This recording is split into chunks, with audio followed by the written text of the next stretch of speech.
Oh, as soon as I clicked record for this one, that's when a weird feeling clicked in. Oh. Hi guys, and welcome back to a different video. And for once out of all the videos on my channel, I have no idea how this video is going to go. Zero. I don't know if it's going to be a happy, normal style video, or if it's going to get sad, or if it's still going to be funny, or if people are going to watch it. I have no idea, but I think it's now the time that we do this video. So I'm not clickbaiting you, I'm not being one of those people that does it, but as you could tell from the title, I'm gay, and that's so weird to say out loud on the channel. Oh, that's weird. So, hello, I'm Scott. I am 22 years old. I'm from Scotland. I currently reside in England, and I'm gay. It is a part of me, and it has always been a part of me, but I now feel that I'm at the stage where I want to tell you, and I feel like that's a stage where we are, and I feel like I'm happy and comfortable enough in myself that I want to put that out there. And it's a scary thing to put out there. It is terrifying, and it's also one of the reasons I've not done it before now. But here we are. Today is the day that I'm doing it, and again, I don't quite know how I'm going to feel about that. I guess we'll find out after it's up, and I'm able to sit and sift through the comments and see what happens. I'm probably overthinking it because, let's be honest, if you couldn't tell by now, I know it's one of those that at the end of the day, it's nobody else's business. And some people maybe preferred it. If it wasn't anyone's business, I didn't say anything. But I feel like I'm at the stage now where if I can do this and help one person somewhere across the world who watches my videos kind of come to terms with it themselves, then it's worth it. And I don't have any regrets. I don't have anything that I'm ashamed of or anything that I need to hide. And I felt like for a while now, I've been hiding a part of me. Now, I always loved the fact that YouTube will let me connect with you all on a personal level and let you experience my life, and I got to know a bit about you, and it was always that sort of two-way street, but I always felt that I was giving you 99% off me, but always holding back that one bit. And now I've given you the full 100, and it's up to you what you do with that. If this tiny little part of my life offends you or upsets you, that's fine. I'm okay with that. That's nothing to do with me. And if you don't want to watch my content or stick around, then bye. Thanks for coming while you did, but I'm not changing. I was still gay back then when you watched me. I'm gay now, and I will still be gay in the future. And that's just what happens. That's life, and that's part of me. Okay, I'm not going to use it as my brand, and I'm not going to make it a big thing. None of my content is going to change. It's just now that I hopefully won't have the comments questions down below of, is Scott gay? Because the answer is yes. Yes, I am. So I always put this down to not coming out, and I sort of said it at the back of my head. I was like, well, they don't need to know. I make Minecraft content. That has nothing to do with my sexuality. That's fine. They don't need to know about it. And that was sort of, that kept me for a while. And then it sort of changed to, oh, well, maybe I would want to, but I was like, no, I'll wait until I have a boyfriend, and then that's fine. I'll put it out then. That was fine. And that kept me for a while. I'm still single, by the way. This isn't me telling you, like, I have a boyfriend. It's not that. Unfortunately, I'm still alone forever. But we are here. And for the last few months, it's sort of been nagging at me at the back of my head of like, well, what's stopping you now?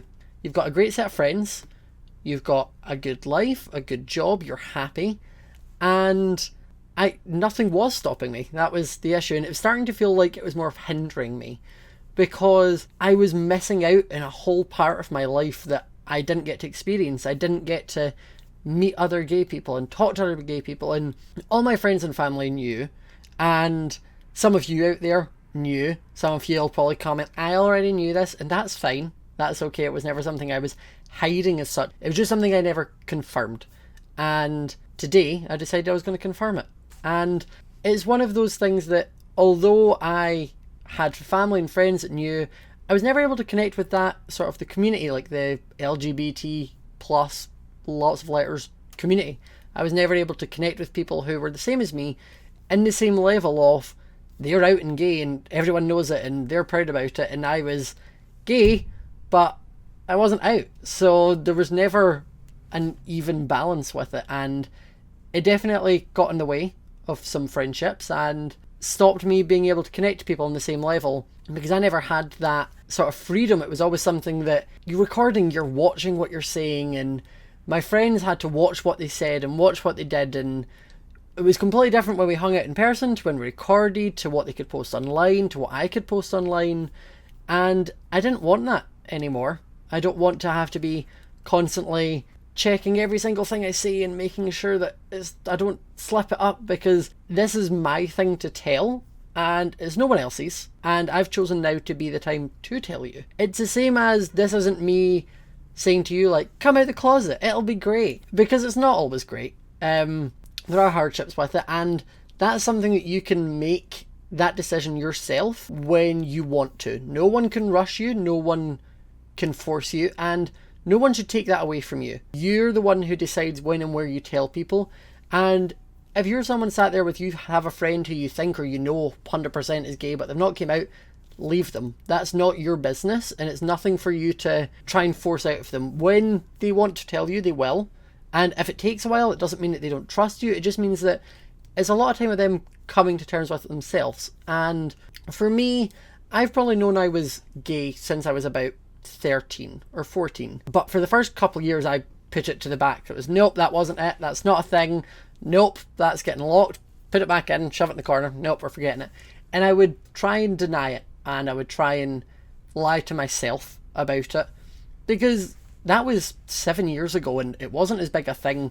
There wasn't as many gay people on TV shows, there wasn't as many gay celebrities out and proud, and it was something I was also not raised up around. I went to church when I was a kid, and I was brought up in a way of sort of love thy neighbour, like be friends with them, but gay's still wrong, and if someone is gay, it's fine, we can help them and bring them to church and it'll all be okay. And that was the way I was brought up, and although I didn't quite always agree with it, it was something that definitely hindered me as I grew up, being surrounded by that mentality, and I was sort of forced into it. And it wasn't until I was about 17 or 18 when I left school and I went to college when I finally sort of came out to my college friends at the time, because they were new people, they didn't know anything about me before, and it was a way to sort of reinvent myself and be a bit more, once I got to trust them, I was able to sort of be myself with them.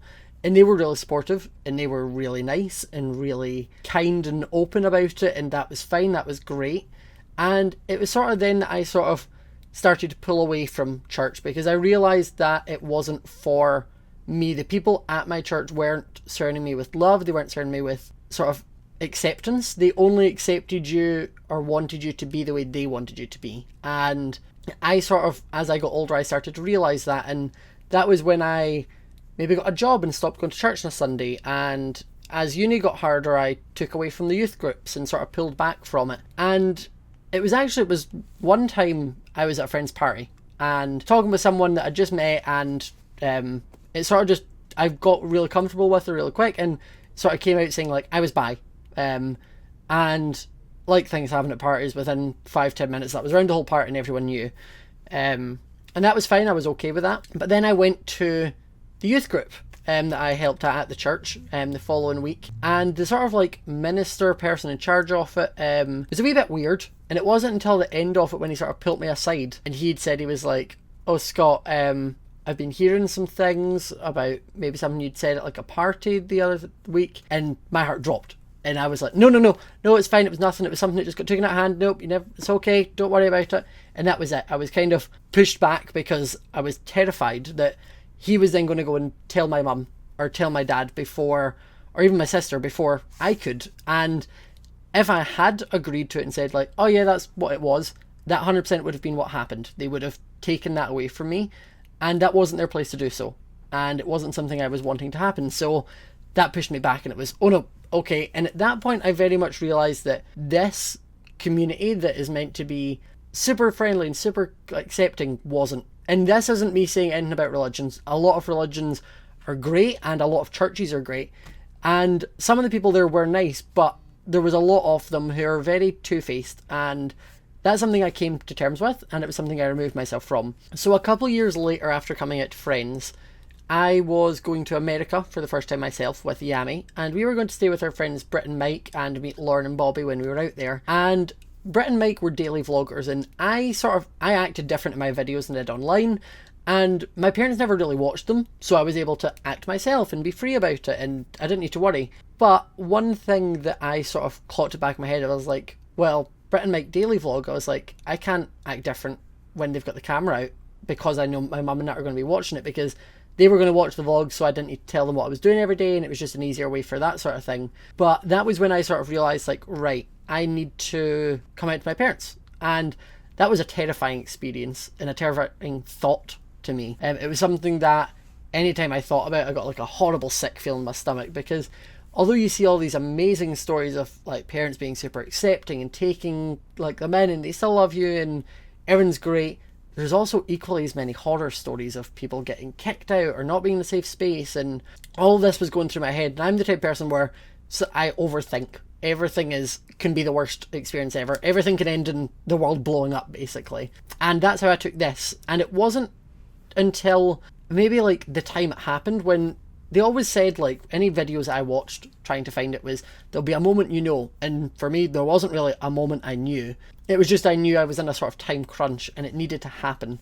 So I had to think of the best way to do it. And for me, that was writing a note, because my mum, I love her, but as the type of person where if she doesn't want to hear it, she won't let you get your word in, kind of thing, and stop you. And that was just the way it was. So I sat upstairs in my room and carefully worded and crafted this handwritten letter before I went downstairs and sat it on top of her iPad, which I knew she would find, and went back upstairs.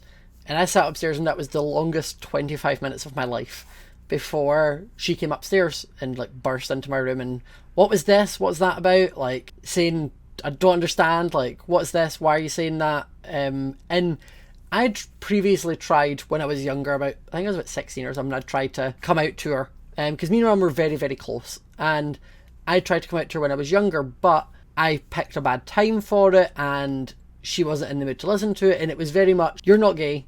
You're not. You're making this up. You've not been attracted to guys. Nope, that's it. And I was sort of just pushed back into the closet, and it stayed like that for a couple of years. Before this time, I was like, if I can get everything out, and I was mentally okay with it. I'd accepted it, and I was happy with myself, and it was something I was able to stand by when she had questions or was disagreeing or wasn't liking it. And my coming out experience with my mum wasn't the best. I didn't have her jumping with joy or saying, oh, I knew, and oh, that's okay, because my mum's the type where she worries. She overthinks way more than I do, and she cares way too much about what other people are going to think, what other people are going to say, and it's one of her downfalls as well as her positives. And that's sort of what got in her head. She got in her own head about it, of how are people going to take this? How are people going to see this? What's that person going to say? What if that person finds out? And at the end of the day, I don't care if that person finds out or what that person's going to say, because it's none of their business. So that happened, and Mum had a cry and I had a cry, and we kind of came to terms with it, and that was fine. And I then gave the note to my dad, who was like, would you be offended if I said I knew? And I was like, nope, that's great, tick, that's done. My sister was fine with it. She said she still loved me, it wasn't anything to be worried about, and that was it. We didn't talk about it from then on. It was just a thing. Now, it was something that, again, at this point I was like, that's it, done. I went on my holiday, I had fun, and for the next few years that sort of was enough. But it was also still something that whenever it was brought up around my mum, she took it weirdly. She didn't like it. It wasn't something she liked talking about. And it was one time we were having a conversation. I had a video on my channel, it was a Q&A, and the question I got asked was, did I have a girlfriend or a dog? Meaning it like two separate questions, but because I wasn't confirming it, I answered a dog, and sort of took it as a funny way and sort of joked with the question because they'd worded it wrong, and I was able to twist that into answering the question but not answering the question at the same time. And my mum had told me like, oh, I seen that video you did, it was really funny, I liked it, like the way you'd answered it. And I'd said at the time, I was like, oh yeah, I don't feel like my sexuality has to be something that I use to define myself. I don't think it is like my defining factor. I don't want people to hear the name Dank Long Name and think, hey, it's that gay guy. I want someone to hear Dank Long Name and think of that Scottish guy, or the guy who makes moderately funny videos and is okay, if you know what I mean, and is a nice guy. That's what I wanted. I didn't want it to be Dank Long Name, gay. That wasn't what I wanted. And it's still not what I want, but it's also something that if people are going to think that, they think that, and I'm okay with it now. By the time my mum's reply to that was, oh, well, I've not told anyone because, like, I don't want to tell, I'm not telling anyone, like, you'll hopefully, like, just change your mind. And that was it. That was it. And that upset me so much because it felt like she was ashamed of who I was, and the things that I did before or that were just null and void. And that was all she was ashamed of. I mean, it was one part that she'd never tell because she couldn't have a gay son, and that was it. It was the end of it. And again, it sort of fell into that category of that was how it was for a couple of years, and that was life. My mum didn't like it, and I spoke about it back and forth with my sister, and it was always something I was worried about, like, well, what happens if I do get a boyfriend? Like, I can't bring him home, mum won't like that. And it made it so much harder because me and my mum were so close, we get on so well, and everything else in life we just meshed well. I told her a lot of, like, almost everything except this part of my life, and that's what made it 10 times worse. So when it came to December of last year, 2017, that I sort of decided, like, no, I do want to come out. I asked my friends, and they were like, well, you don't need to tell your mum, it's your thing. If you want to do it, just do it. And I was sort of like in that mindset of like, no, you're right, like, she doesn't like it, that's on her, that's fine. But then when I asked my sister, she was sort of like, no, you need to tell mum. And at the same time as I was like, no, why? Like, she's not going to take it well. I did owe her that. It would have been worse for her to find out that I had done this video through someone in her work mentioning it, or seeing it somewhere on Facebook, or hearing about it from someone else. That would have hurt her a lot more.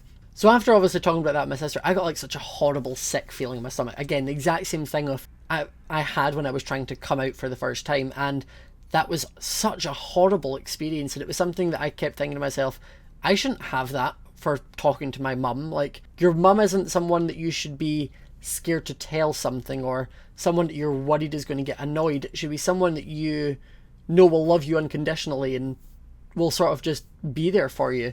It wasn't until a few weeks later when I went home, which was just the other day there when you're seeing this video, and we sat in the living room, and I sort of brought up to my dad that I was going to do the video, and explained why I was doing it, and he understood, and he was like, yep, that's fine. And he actually thought I shouldn't tell my mum, which then threw another spanner in the works, because I was like, well, I've got my sister saying I should, and my dad saying I shouldn't, what's the right way? But I did sort of decide, like, no, I do need to tell her. I owe her that much. And we were sat in the living room, and I said to her that I'm thinking, like, I'm at a stage in my channel now where I have a good reach. I feel like I have that obligation and responsibility to use my platform to reach people and sort of express myself, and I feel like I'm not being honest with my audience. And to my surprise, she was on board with it. She accepted it and has said that she'd been thinking about me being gay and just the way that she'd acted with it before over the last little while. And funnily enough, it was my mum was been obsessed with The Greatest Showman. She's seen it in the cinema about 7 or 8 times, and she was saying how the This Is Me song and the film sort of helped her kind of come to terms with it, and was a way for her to understand that, like, yes, he's different, but that isn't a bad thing. And I'm getting all emotional. I didn't think it was going to. I've been so well so far. That meant so much to me, and it gave me the closure that I didn't realise that I kind of needed. And it sort of was a full circle thing of me being able to express the times that she'd upset me without realising it, and her apologising and saying she'd felt horrible for how she had acted and how she'd taken it. And it's something that she's regretted until obviously tonight, or that night, when the conversation came up. And it was a very nice sort of full circle moment where we were able to hug and tear up and sort of mend the wounds that had been left, which again I'm sort of reliving. And we're at a much happier place. I'm now feeling that I can be my full self with her, and it's not something that I'm going to be flaunting all over the place, because that isn't me, but it's something that if it did come up in a conversation, I'm not going to be worried about her hearing about it, or her getting upset or judged about it, or that sort of stuff. We're both a lot happier now that we're able to sort of get over the feelings, and didn't realise how much it sort of meant to me until it did. And then that brings us to today. So, the date is the 22nd of March, 2018, and I'm filming this to go out on the 23rd of March, 2018, and it's going on my channel as my coming out video, because my name is Scott, and I'm gay, and if you don't like it, that's fine, but it's who I am, it's who I'm meant to be, and I'm happy in my life, and it's weird and it's strange being able to put it all out there. But I think like the tears are a weird happy tear of stress and relief of something that's been sat on my shoulders for years. And I hope that we can then move on and go on for another amazing year of making amazing content and meeting all of you and having a great time, because we're growing and the love and support you've all shown me now is amazing, and I can't thank you enough for it. I owe all of you everything. Everything I have and everything I'm able to do is because of the support that you all show me, and it's amazing, and I love you all so much. So much. Right, well, in normal fashion, if you enjoyed the video, remember to leave a like, comment in below, hopefully a nice comment. A sensitive place at the moment, but I'm sure it'll be fine. And remember to subscribe if you're new to the channel, and I will see you all next time. Bye.